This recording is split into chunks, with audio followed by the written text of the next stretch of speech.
Okay, in this lecture we want to continue our discussion of strain measures, and what I want to talk about today is the rate of deformation, also called the velocity strain.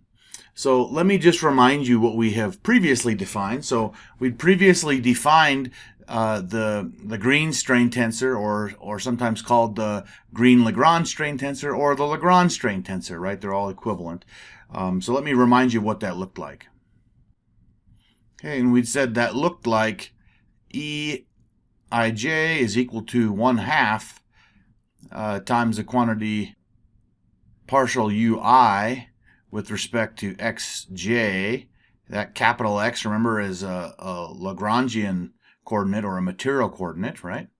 Plus partial uj with respect to xi plus this quadratic differential term, partial uk with respect to xi partial uk with respect to xj. Okay, we'll call that equation 1. Okay, so that was, if we were defining it in terms of displacements being u, that's what we would have. If we wanted to define it in terms of the deformation gradient tensor, we could write it as follows. Epsilon, or Eij, is equal to 1/2 times the quantity f ki f kj minus delta ij, right? Or if you wanted to write that in tensor form, that looks like 1/2 times f transpose times f minus I, right? Call that equation 2. So that's just a reminder of what we've already covered. I'm not deriving that in this class, or in this lecture, rather. So now we want to go ahead and consider the velocity strain, or the rate of deformation, as another deformation measure. Okay, so to begin with, let's first define the velocity gradient. So we define the velocity gradient L as partial of the velocity with respect to xc, right, where xc is our current position. Or in index notation, we would write Lij is equal to the partial of Vi with respect to Cj. Okay? We'll call that equation 3. So as with any second-order tensor, we can decompose it into symmetric and skew-symmetric components, and so we're going to do that. Okay, so we could write that Lij is equal to 1/2 times Lij plus Lji, right, plus 1/2 times Lij minus Lji. Let's call that equation 4. Okay, so we can now define the rate of deformation, or the velocity strain, and we'll call it d in this case. And I'll just put in parentheses, or velocity strain, right? They're equivalent. As follows. We'd say that Dij is going to be equal to this first term in that decomposition, the symmetric portion, which so it's be 1/2 Lij plus Lji. Let's call that equation 5. Okay, and we also can define the spin tensor, which we'll call W, as follows. We can say that that's the skew-symmetric component, so Wij is equal to 1/2 Lij minus Lji. Okay, call that equation 6. So that now that we've defined the rate of deformation tensor and the spin tensor, we can substitute those back into equation 4, such that we can write that the velocity gradient Lij is equal to the sum of the rate of deformation Dij plus the spin Wij. Okay? Call that equation 7. Okay, so just like we've done with some of the other strain measures, we looked at, do they actually measure quantities we care about, change in length, change in angle, those kinds of things. So what I want to just cover here, I'm not going to quite go into the same level of detail as I have on some of the other strain measures, but let's just look at the change in magnitude of the length of some vector dc. Okay, so we want to consider the rate of change of the magnitude of some vector dc, and so let's go ahead and define the magnitude, and we'll define it just as the magnitude squared. So ds squared is going to be equal to dc dot dc, right? Or we could write that as just dci. Okay, let's call that equation 8. And now let's go ahead and just take the time derivative. So we have, let's say, the partial with respect to t of the quantity ds squared. We can just use the product rule here. That's the partial with respect to t of dxi, which looks like dxi times the partial of dxi with respect to time, right? Plus, then do this again now, the partial of dxi with respect to time times dxi, right? And what do we know about, I should put a parenthesis there. Okay, these quantities here, if I take the partial of this differential vector with respect to time, this is the current position change with time. That's dvi, and the same thing here, dvi. So I basically have dxi times dvi twice, right? So I end up with this is equal to 2 times dxi dvi. Let's call that equation 9. Now let's think a little bit more about what that dvi term looks like, and we can use the chain rule. So if I say, well, what's dvi in terms of some quantities I know about? Well, how about I could write that's the partial of vi with respect to cj times dxj, right? That would be just using the chain rule. And this quantity I know. I have a word for that. I have a definition. That's Lij, right? So I could write this as Lij times dxj, right? Let's call that equation 10. So I'm going to substitute 10 into 9 now. And I'm able to write that the partial with respect to t of ds squared is going to be equal to 2 times dxi Lij dxj, right? And since it's an index notation, we can reorder however we want. This is 2Lij dxi dxj. Call that equation 11. I could substitute equation 7 into this now, right? Which now lets me break it into its symmetric and skew-symmetric components. Because what I was trying to do at the beginning, right, is to define the rate of deformation or the velocity strain as a real measure of some form of deformation rate change. And so right now all I have in here is L, which is the velocity gradient, which isn't quite the same thing.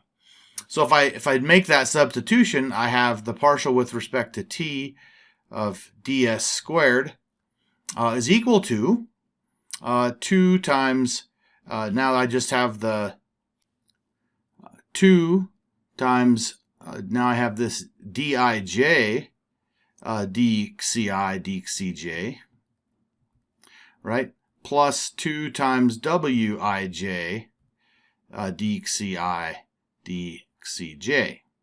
Call that equation 12.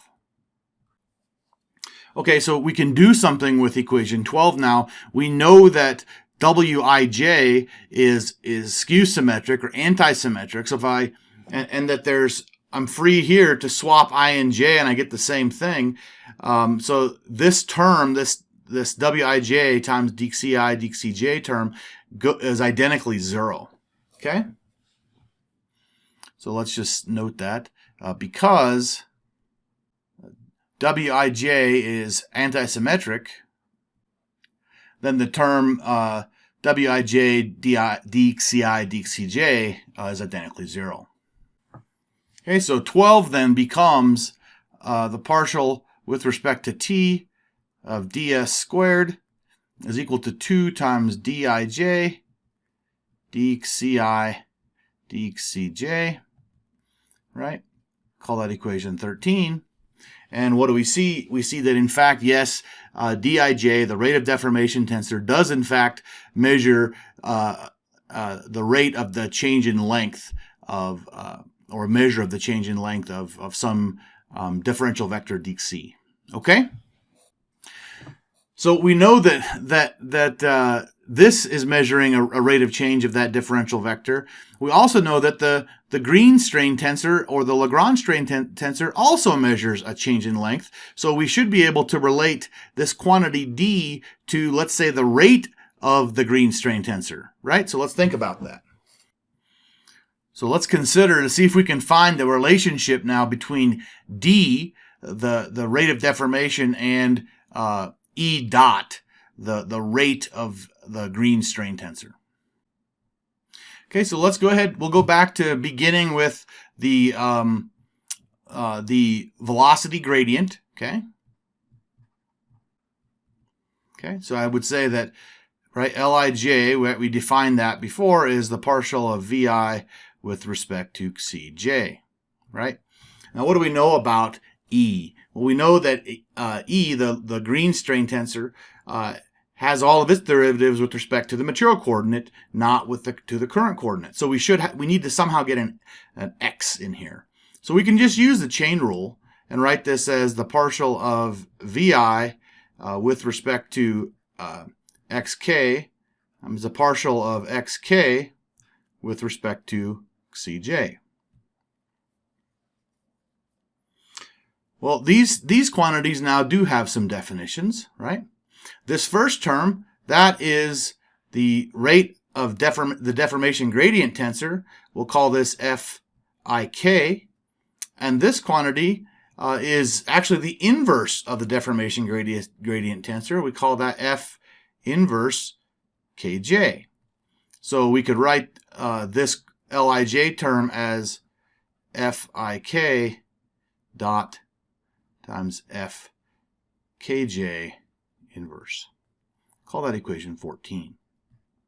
Okay, so now we have this x term. We also just note that we have the velocity gradient in terms of deformation gradient measures, right? A rate here and an inverse here, which we know that E is related to deformation gradient measures. So we're at least on the right track, we hope.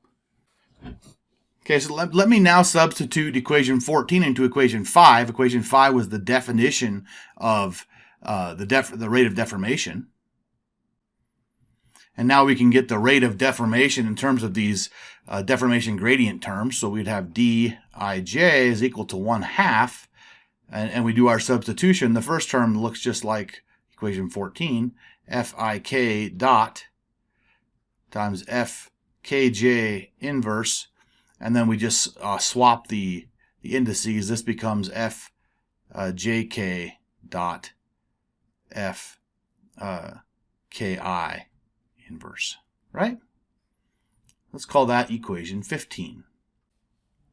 Okay, so I need to know what I'm shooting for. I obviously have now my rate of deformation tensor in terms of my deformation gradient tensor measures. But I want to take that time derivative of the green strain to see what I'm shooting for, okay? Okay, so when I do that, I could write that Eij dot is going to be equal to 1/2, and then I have this, I can just go back to my equation 2 above and see that this becomes Fki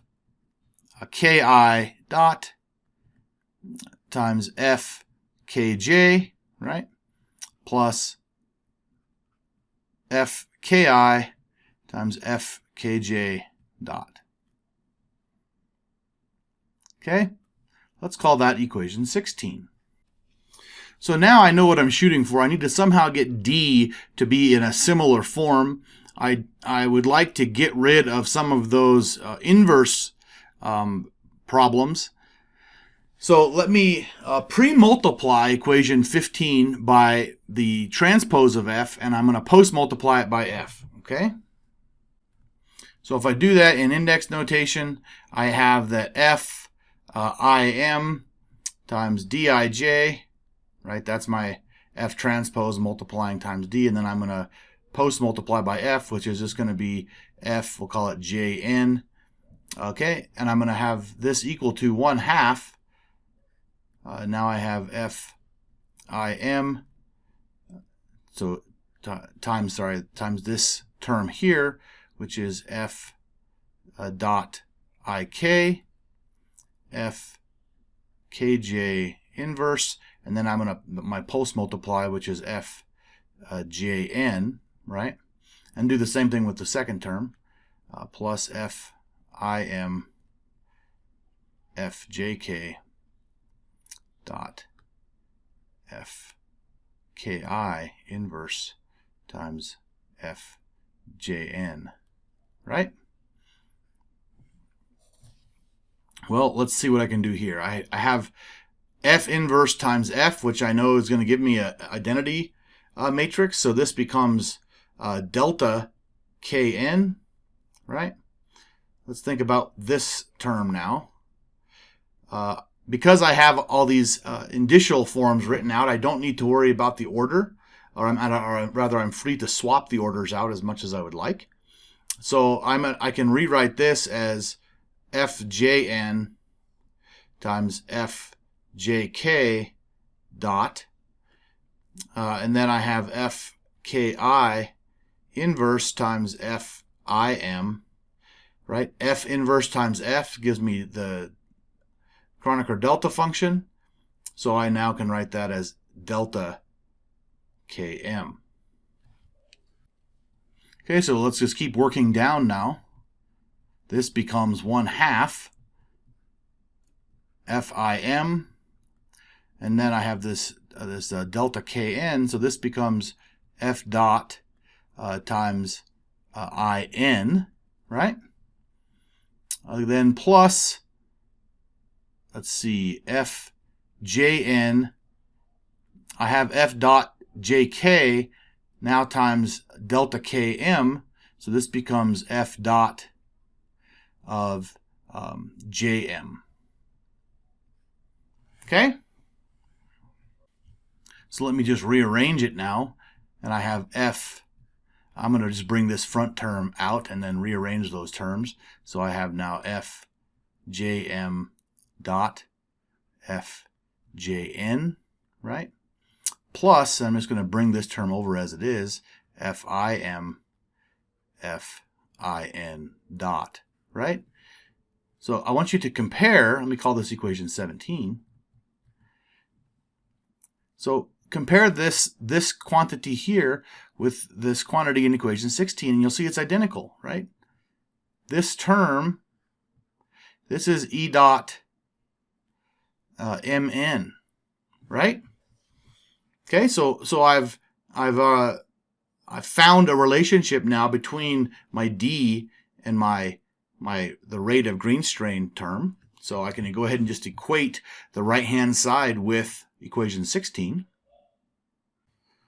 I can say that Eij dot is equal to Fki times dkl times flj, or if you like direct notation, I could say that E dot is equal to F transpose times D times F. Okay, we'll call that equation 18. And then similarly, I could take the inverse and get back out D equals something. So I'll just say that similarly. You can show the following, right? That we could write that D is equal to F inverse transpose times E dot times F inverse. Okay? Call that equation 19. So that's how we can relate the green strain tensor, or perhaps better put the rate of the green strain tensor with the rate of deformation. Green strain tensor is taken with respect to material coordinates, the rate of deformation or the velocity strain is taken with respect to current coordinates, right? So we've shown how to relate those. So let me give you just some final remarks. Number one, so the rate of the green strain expresses in the original configuration what the rate of deformation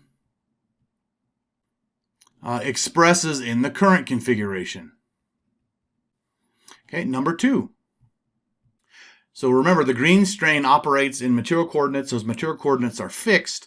So because of that, the integral of the green strain is actually path independent. Whereas the integral of the rate of deformation, because it's referred to with respect to current coordinates, is path dependent. Okay, so what's the corollary to sort of this statement? It's that the integral of the rate of deformation is not really a good measure of the total strain. Okay?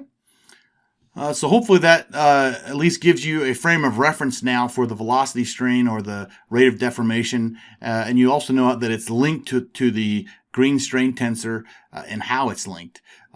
Your choice of which one you're going to use is going to be dependent on your choice of constitutive law, typically, how you've defined that.